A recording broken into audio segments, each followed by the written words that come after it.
بسم اللہ الرحمن الرحیم۔ جناب رسول اللہ صلی اللہ علیہ وسلم کی عادت شریفہ تھی کہ فجر کی نماز پڑھ کر اپنے یار و احباب کی طرف متوجہ ہو کر فرماتے تھے کہ تم میں سے رات کو کسی نے کوئی خواب تو نہیں دیکھا؟ اگر کوئی دیکھتا تو عرض کر دیتا تھا۔ آپ کچھ تعبیر ارشاد فرما دیا کرتے تھے۔ عادت کے موافق ایک بار سب سے پوچھا کہ کسی نے کوئی خواب دیکھا ہے؟ سب نے عرض کیا کہ کوئی نہیں دیکھا۔ آپ نے فرمایا، میں نے آج رات ایک خواب دیکھا ہے کہ وہ شخص میرے پاس آئے اور میرا ہاتھ پکڑ کر مجھ کو ایک زمین مقدس کی طرف لے چلے۔ دیکھتا کیا ہوں کہ ایک شخص بیٹھا ہوا ہے، دوسرا کھڑا ہے اور اس کے ہاتھ میں لوہے کا زنبور ہے۔ اس بیٹھے ہوئے کے کلے کو اس سے چیر رہا ہے، یہاں تک کہ ایک طرف سے دوسری طرف جا پہنچا، پھر دوسرے کلے کے ساتھ یہی معاملہ کر رہا ہے اور پھر وہ کلہ اس کا درست ہو جاتا ہے، پھر اس کے ساتھ ایسا ہی کرتا ہے۔ میں نے پوچھا، یہ کیا معاملہ ہے؟ وہ دونوں بولے، آگے چلو۔ ہم آگے چلے، یہاں تک کہ ایک شخص پر گزر ہوا جو لیٹا ہوا ہے اور اس کے سر پر ایک شخص ہاتھ میں بڑا بھاری پتھر لے کر کھڑا ہے۔ اس پتھر سے اس کا سر پھوڑتا ہے۔ جب وہ پتھر اس کے سر پر دے مارتا ہے تو پتھر لڑک کر دور گر جاتا ہے۔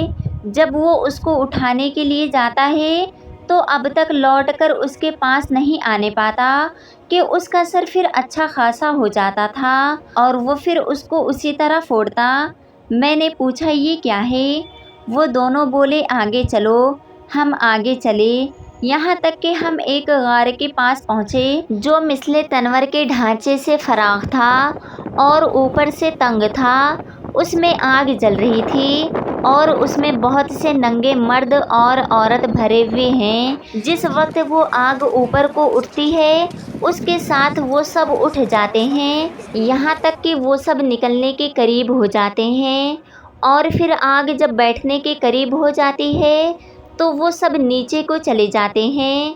میں نے پوچھا، یہ کیا ہے؟ وہ دونوں بولے، آگے چلو، یہاں تک کہ ایک خون کی نہر پر پہنچے۔ اس کے بیچ میں ایک شخص کھڑا ہے اور نہر کے کنارے پر ایک شخص کھڑا ہے۔ اس کے سامنے بہت سے پتھر پڑے ہیں۔ وہ نہر کے اندر والا شخص نہر کے کنارے کی طرف آتا ہے۔ جس وقت نکلنا چاہتا ہے کنارہ والا شخص اس کے منہ پر ایک پتھر زور سے مارتا ہے کہ پھر وہ اپنی پہلی جگہ پر جا پہنچتا ہے۔ پھر جب کبھی وہ نکلنا چاہتا ہے اسی طرح پتھر مار کر اس کو ہٹا دیتا ہے۔ میں نے پوچھا، یہ کیا ہے؟ وہ دونوں بولے، آگے چلو۔ ہم آگے چلے، یہاں تک کہ ہم ایک ہرے بھرے باغ میں پہنچے۔ اس میں ایک بہت بڑا درخت ہے، اس کے نیچے ایک بوڑھا آدمی اور بہت سے بچے بیٹھے ہیں اور درخت کے قریب ایک اور شخص بیٹھا ہے۔ اس کے سامنے آگ جل رہی ہے، وہ اس کو دھونک رہا ہے۔ پھر وہ دونوں مجھ کو چڑھا کر درخت کے اوپر لے گئے اور ایک گھر درخت کے نیچے میں نہایت عمدہ بن رہا تھا، اس میں لے گئے۔ میں نے ایسا گھر کبھی نہیں دیکھا۔ اس میں مرد، بوڑھے، جوان، عورتیں اور بچے بہت سے تھے۔ پھر اس سے باہر لا کر اور اوپر لے گئے۔ وہاں ایک گھر پہلے گھر سے بہت زیادہ عمدہ تھا، اس میں لے گئے۔ اس میں بوڑھے اور جوان تھے۔ میں نے ان دونوں شخصوں سے کہا کہ تم نے مجھ کو تمام رات پھرایا، اب بتاؤ کہ یہ سب کیا اسرار ہے؟ انہوں نے کہا کہ وہ شخص جو تم نے پہلے دیکھا تھا کہ اس کے کلے چیرے جا رہے تھے، وہ شخص جھوٹا ہے کہ جھوٹی بات کہا کرتا تھا اور وہ باتیں تمام جہاں میں مشہور ہو جاتی تھیں۔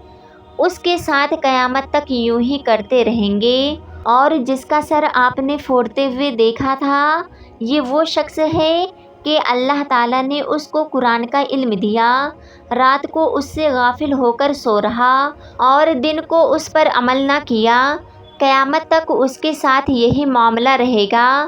اور جن کو تم نے آگ کے غار میں دیکھا وہ زنا کرنے والے لوگ ہیں اور جس کو خون کی نہر میں دیکھا وہ سود کھانے والے لوگ ہیں، اور درخت کے نیچے جو بوڑھے شخص تھے وہ حضرت ابراہیم علیہ السلام تھے، اور ان کے ارد گرد جو بچے تھے وہ لوگوں کی نابالغ اولاد ہیں، اور جو آگ دھونک رہا تھا وہ مالک داروغہ دوزخ کا ہے، اور پہلا گھر جس میں آپ داخل ہوئے وہ عام مسلمانوں کا ہے، اور یہ دوسرا گھر شہیدوں کا ہے۔ میں جبرائیل امین ہوں اور یہ میکائیل ہیں۔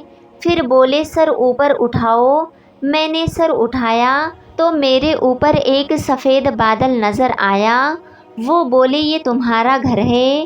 میں نے کہا مجھے چھوڑو، مجھے اپنے گھر میں داخل ہونا ہے۔ وہ بولے ابھی تمہاری عمر باقی ہے، پوری نہیں ہوئی، اگر پوری ہو چکی ہوتی تو ابھی چلے جاتے۔ جاننا چاہیے کہ خواب انبیاء کا وحی ہوتا ہے، یہ تمام واقعے سچے ہیں۔ اس حدیث سے کئی چیزوں کا حال معلوم ہوا۔ اول، جھوٹ کی کیسی سخت سزا ہے۔ دوسری، عالم بے عمل کا۔ تیسری، زنا کا۔ چوتھی، سود کا۔ خدا سب مسلمانوں کو ان کاموں سے محفوظ رکھے، آمین یا رب العالمین۔